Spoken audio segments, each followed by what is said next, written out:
Buen día a todos. Aunque sea de manera virtual, estoy muy contento de poder participar en esta edición particular del Congreso después de muchos años. De hecho, había asistido en algunos de los primeros, por ejemplo en Tandil, en Salta, en Rosario. Espero que el año que viene podamos volver a una vida normal y, quién sabe, quizás pueda participar en persona.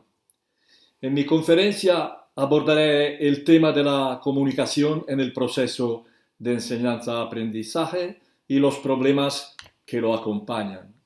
Espero que las consideraciones que haré puedan favorecer una reflexión útil. La comunicación didáctica involucra al estudiante en toda su complejidad, sea en su componente afectivo-emocional, sea en su componente cognitiva. Y para que se pueda realizar una comunicación realmente dialógica, es necesario poner atención en todos los aspectos que influyen en ella, sea los que afectan al componente emocional, sea los que afectan su componente cognitiva relativa a los estudiantes. Comenzaré considerando los que afectan el componente afectivo emocional de los estudiantes y que determinan su actitud hacia la escuela y hacia el enseñante. Hasta hace algunos años, el contexto social actuaba disponiendo positivamente los alumnos y los estudiantes hacia la escuela. Su acción sobre el componente afectivo era tan fuerte como para mantener actitudes cooperativas a pesar de los fallos de la didáctica. Pero en los últimos años ya no influye tanto y si lo hace, no impulsa una disposición siempre positiva. Este cambio ha determinado que se delegue completamente en la escuela y en los enseñantes la tarea de identificar tácticas y estrategias funcionales para una comunicación didáctica eficaz. Además, la gran dificultad de predisponer positivamente a los estudiantes hacia la escuela ha movido definitivamente la atención de la investigación sobre este problema.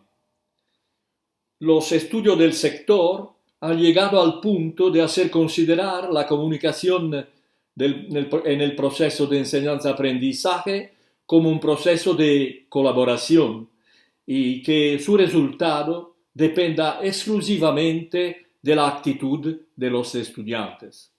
Esto no es verdad, pero ha llevado a los que se ocupan de la comunicación a privilegiar estudios e investigaciones sobre el método y la relación.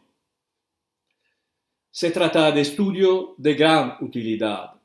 En efecto, como educadores, somos conscientes de las dificultades que se encuentran para lograr una disposición favorable de los estudiantes hacia la comunicación que queremos establecer. En relación a la actitud de los estudiantes, no siempre está buena y generalmente esta va disminuyendo con el aumento de la edad. Así, sobre todo en algunas escuelas, cierto número de ellos tiene una actitud bastante crítica hacia la escuela y hacia el enseñante. Hablando en general, cuando se encuentra una persona por primera vez, se tiende a construir una imagen que se basa esencialmente sobre datos de percepción, sexo, edad, forma de vestir, forma de hablar, y solamente en un segundo momento sobre la base del mensaje que esta persona propone y de cómo lo propone.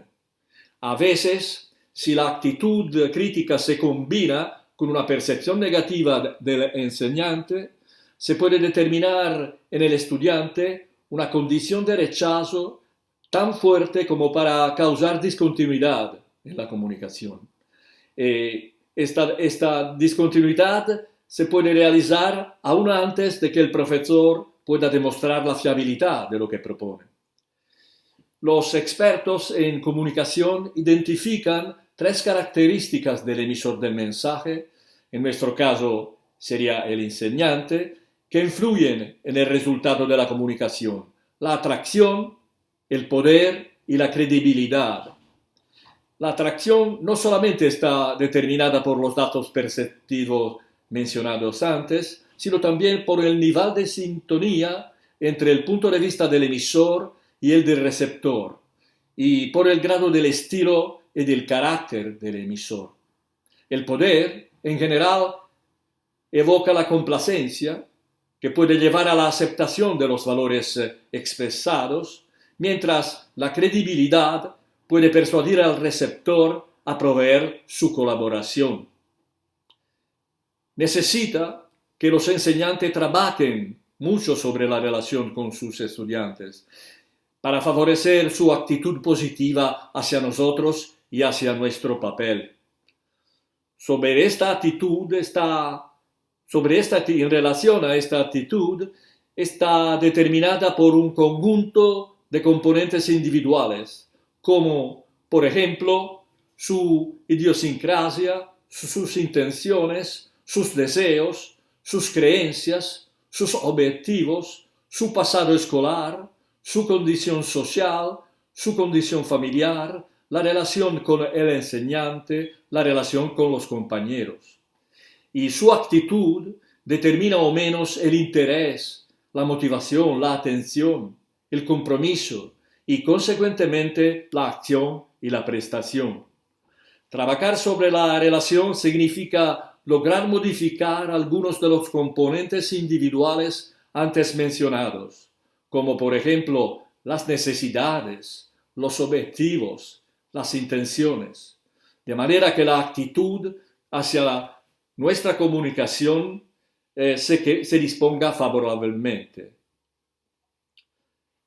A este propósito, los expertos, ¿qué nos aconsejan para que sea positivo hacia nosotros y hacia lo que enseñamos? Los consejos y las sugerencias que nos dan sobre la comunicación en el proceso de enseñanza-aprendizaje son muchos. Entre estos recuerdo los siguientes: crear en clase un clima sereno y amigable, partir de los intereses de los estudiantes y de los problemas reales que afectan su vida diaria, dar espacio relevante a la actividad de laboratorio, haciendo trabajar los estudiantes en primera persona, hacer trabajar a los estudiantes en pequeños grupos, interrogar a los estudiantes sobre sus representaciones mentales con respecto a los eventos sobre los cuales se quiere trabajar. Se trata de indicaciones importantes que indudablemente pueden mover emocionalmente a los estudiantes y estimular su curiosidad y atención. Tener en cuenta estos consejos y actuarlos en la práctica didáctica es indispensable. La reflexión que he hecho hasta ahora se refiere al componente afectivo-emocional de los estudiantes, que determina su actitud hacia la escuela y hacia el enseñante. Y una buena relación en clase es sin duda necesaria. El problema es que no es suficiente. Lo que quiero subrayar, después de haber repetido una vez más que el método y la relación no están en discusión y que identificar los aspectos metodológicos correctos es esencial para realizar una comunicación eficaz, es que tener en cuenta solo los aspectos relativos a la componente afectiva emocional no asegura una comunicación verdaderamente dialógica.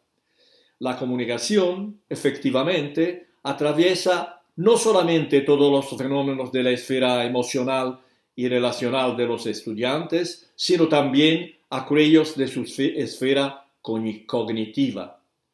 O sea, la comunicación didáctica es un fenómeno que involucra a todo el ser humano en su complejidad con el entorno que lo rodea. No se puede pensar en conseguir una comunicación didáctica real dialógica actuando solamente sobre una de las esferas de la interioridad individual. Es imperativo considerar también el componente cognitivo. Este componente está influenciado por dos factores: el lenguaje utilizado y los contenidos tratados en la comunicación. Entonces, es fundamental tener en cuenta también de este componente, el componente cognitivo. Empezamos con el papel del lenguaje. Es sobre todo a través del lenguaje cómo se establecen las relaciones humanas y se difunden las normas de comportamiento. No tener aptitud en el lenguaje verbal significa la casi total imposibilidad de acceder a las informaciones, de organizar los conocimientos eventualmente adquiridos. Una de las finalidades primarias de la escuela debería ser la de conducir a todos los estudiantes a conocer las maneras de utilizar y de interpretar el lenguaje. Y como la transversalidad del lenguaje en el proceso de enseñanza-aprendizaje no se puede ignorar, porque todos los momentos de comunicación y todas las materias de estudio utilizan este instrumento, todas las enseñanzas escolares deberían contribuir a la educación lingüística de los alumnos y de los estudiantes, todos. Por otra parte, todas las materias utilizan la lengua verbal para hablar de los contenidos que consideran. Y algunas también tienen léxicos específicos, la química, por ejemplo. Por lo tanto, todos los enseñantes, independientemente de la disciplina que enseñen, deberían ser conscientes de algunas cosas. Por ejemplo, de representar los directores de la comunicación que se realiza en su clase, de representar una referencia para sus estudiantes desde el punto de vista lingüístico. Deberían reconocer que las modalidades lingüísticas que utilizan constituyen uno de los factores más importantes para el entendimiento de los conceptos y de las informaciones que introducen. Deberían ser consapevolles de que mejorar las capacidades lingüísticas de sus estudiantes es uno de los objetivos más importantes de su tarea educativa. En la práctica escolar, con frecuencia, los enseñantes no se plantean el problema de las palabras que utilizan. No están sistemáticamente atentos a la manera de comunicar con sus alumnos. Las dificultades que los estudiantes se encuentran en el adquirir conceptos podrían disminuir si los enseñantes pusiesen sistemáticamente atención en el papel del lenguaje en la comunicación. Es decir, es necesario que los enseñantes se planteen continuamente el problema de los significados de las palabras. Además, deberían verificar en cada momento la validez de la expresión que utilizan, reevaluando el papel del lenguaje en su interacción con los estudiantes. Por supuesto, es tarea del enseñante controlar el lenguaje de sus estudiantes y hacerles adquirir la convicción de la necesidad de mejorarlo. Hay que evitar que las palabras nuevas se introduzcan sin que hayan adquirido significados compartidos. Una palabra nueva que no encuentre un enlace con conocimientos que ya se poseen permanece sin significado. Y el ejercicio sistemático de hacer escribir a los alumnos las observaciones y las consideraciones que efectúan representa un complemento indispensable para desarrollar las capacidades lingüísticas.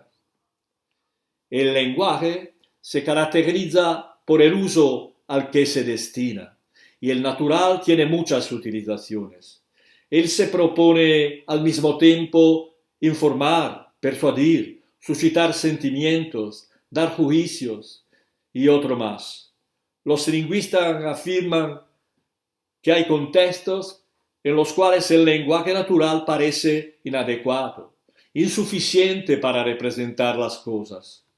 Esto sucede, por ejemplo, cuando se deben tratar fenómenos o conceptos científicos. La ambigüedad del lenguaje natural, afirman, es intolerable y es necesario recurrir a un lenguaje artificial. Recurrir con la tarea de dar información sobre el objeto de estudio. Un lenguaje que debe poseer lo más posible las características de univocidad, acontextualidad y significancia. Este lenguaje se llama científico. En el lenguaje científico, las palabras están congeladas a través de la neutralización de la componente connotativa del significado. De esta manera, ellas, manteniendo únicamente el carácter denotativo, adquieren un significado unívoco, objetivo, volviendo a ser términos. Diferencia entre palabra, que es contextual, que cambia significado al cambiar del contexto, y términos. El término no cambia significado, es siempre fijo. El lenguaje, por lo tanto, es un factor muy importante en la comunicación didáctica.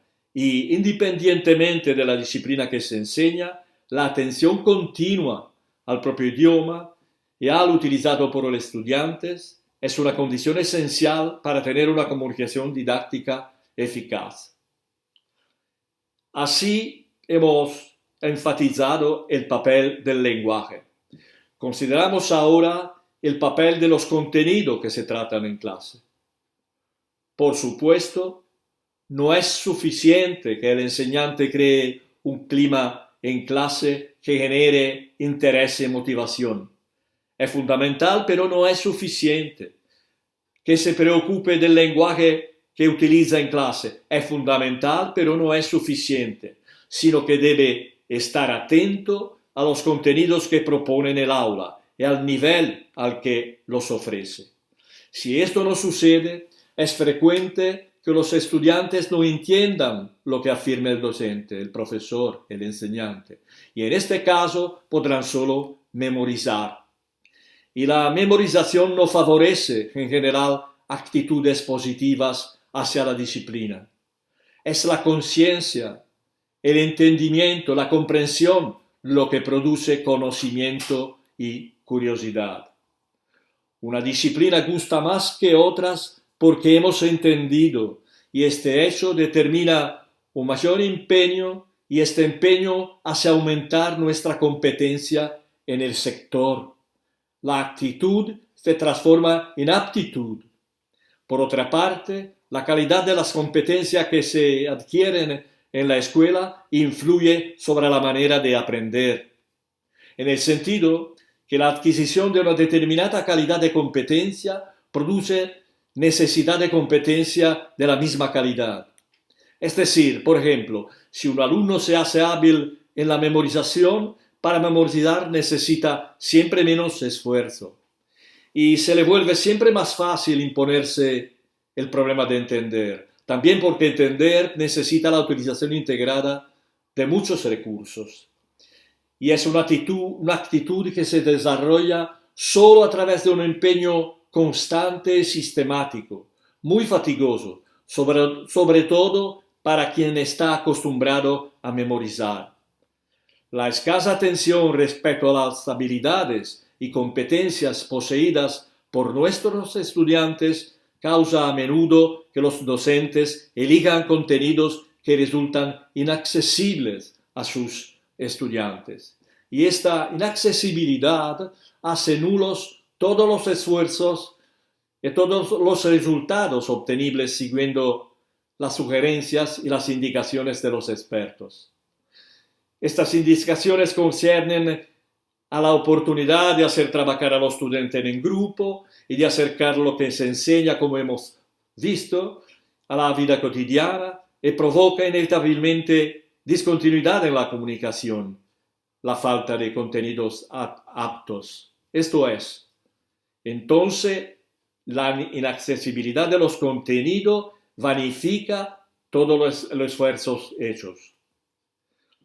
Por lo tanto, también, aunque el docente tenga la capacidad de crear un clima sereno en su clase, también aunque conecte los contenidos a los problemas de la vida de sus estudiantes, también aunque adopte todas las condiciones funcionales a generar interés, la comunicación se interrumpe de un modo inevitable. Se afirma que es necesario generar sentimientos emocionales que favorezcan el interés y la motivación, pero lo más importante es mantener en el tiempo esta motivación. Y esto se puede obtener solo si los contenidos que se proponen son accesibles a los estudiantes. Como he subrayado antes, es la conciencia, el entendimiento, lo que produce conocimiento y curiosidad. Una disciplina gusta más que otras porque hemos entendido. Y esto nos estimula a aumentar nuestra competencia, perfeccionando habilidades en el sector, adquiriendo nuevas habilidades a través del estudio. Debemos proponer contenidos comprensibles, es decir, contenidos que, para ser comprendidos, necesiten requisitos que poseen nuestros estudiantes. Pero es necesario distinguir entre mensaje entendible, es decir, un mensaje que pueda ser entendido, y mensaje entendido, es decir, la condición en que el proceso de entendimiento sea realizado realmente.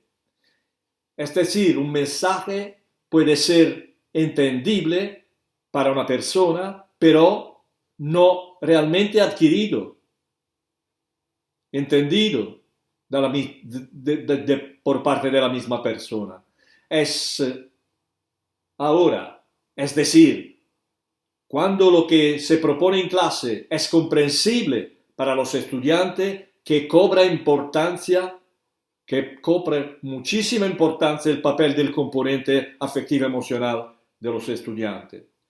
De hecho, la delicada transición de la comprensibilidad a la comprensión depende de este componente. El delicado pasaje de la comprensibilidad, el mensaje está comprensible, pero para pasar a comprensión, todo esto depende del componente afectivo emocional, de la actitud del estudiante. Es decir, la actitud positiva de los estudiantes es fundamental para obtener la comprensión, pero solo si el contenido que se propone es comprensible. Si el contenido que se propone no es comprensible, no se puede obtener comprensión, también si la actitud de los estudiantes es favorable. Es importante el componente afectivo emocional, pero funciona solo si el contenido es comprensible. Por lo tanto, necesita antes todo que el contenido que se propone sea comprensible, es decir, que pida requisitos poseídos por nuestros estudiantes. Los contenidos no son todos iguales, en el sentido de que estén más o menos llenos de teoría. Por lo tanto, necesitan, para ser aprendidos de manera significativa, una cantidad de requisitos diferentes y la presencia de un número mayor o menor de habilidades y capacidades.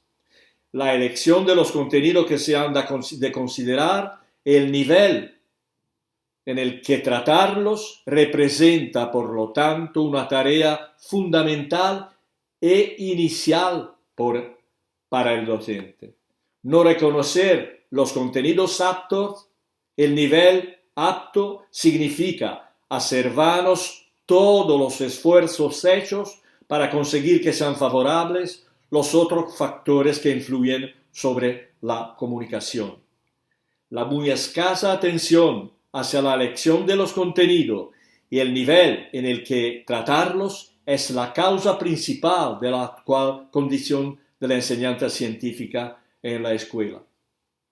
Muchos de los conceptos de las ciencias modernas necesitan, junto con una notable cantidad de conocimientos, también la presencia de muchas habilidades y capacidades y resultan inaccesibles para individuos que no la tengan, para estudiantes que no la tengan.